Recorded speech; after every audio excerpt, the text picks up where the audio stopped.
Good morning, my class. How are you today? Are you okay, please? Okay, as usual, we are now going to discuss about this 12th unit. The unit saying that regulation of glucose. The regulation of glucose sometimes may be said to be regulation of the sugar. Now, everybody knows what you call the sugar in the body. By this, it is the one said to be glucose. We are discussing about the importances of glucose. Importances of glucose in our body. As an introduction, we know glucose is one of the most important carbohydrates molecules in our body. The carbohydrate molecules we know are the compounds made of carbon, hydrogen with oxygen, are those sugars.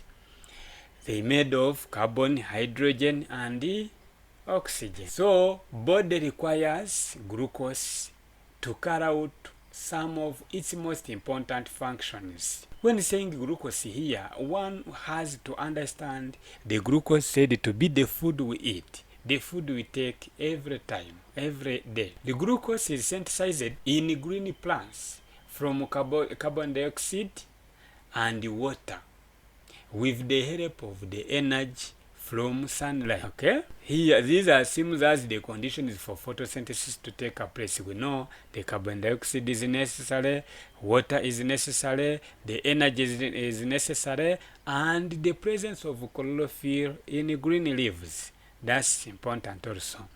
This said to be the photosynthesis process. Here, this after synthesis, there must be the reverse of the photosynthesis reaction. The reverse is the breakdown of the sugar made, breakdown of glucose in the presence of oxygen, as you see, to form carbon dioxide and water, releasing the energy. And it is the main source of power for all living organisms. We know here, as organic substances, we have said this once when studying chemistry, we have seen what called the combustion reaction, and we have seen that the combustion of organic substances produces carbon dioxide and water.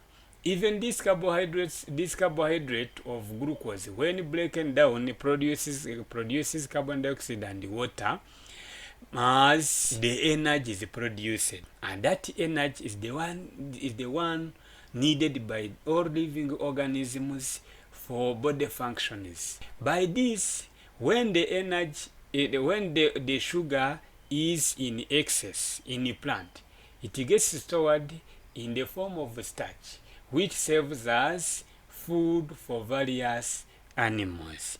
We know, when having a simple example, as we are a human being, we are also animals. We eat from living plants. Those serves the sugar in their body parts, and then we take them because of the sugar, because of the glucose stored in those body parts. We eat the leaves sometimes when eating the legumes. We eat sometimes the tubers when eating on the some plants which store in the tuber in the roots, and we eat the stem for those one which is stored in the stems. For example, when taking the sugar canes, we eat the stems. When eating the leaves, we eat the legumes.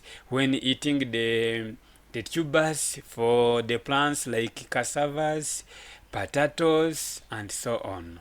So all those said are the ways we get the sugar from those living plants, from the photosynthetic organisms. What we need to remember, we have the photosynthetic organisms or autotrophic ones, which are those that are able to make their own food.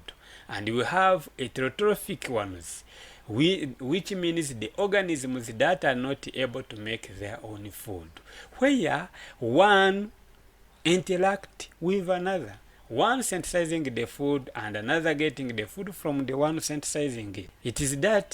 It is that interaction between the living organisms. But what I wanted to explain to you, it is how photosynthesis takes place and how respiration takes place. Everybody has to have a difference between photosynthesis and respiration, but there must be interacting, one causing another to happen. Okay, I think here everybody have to develop some questions as I'm developing the answers for. Okay, let's waiting for your questions now. Thank you.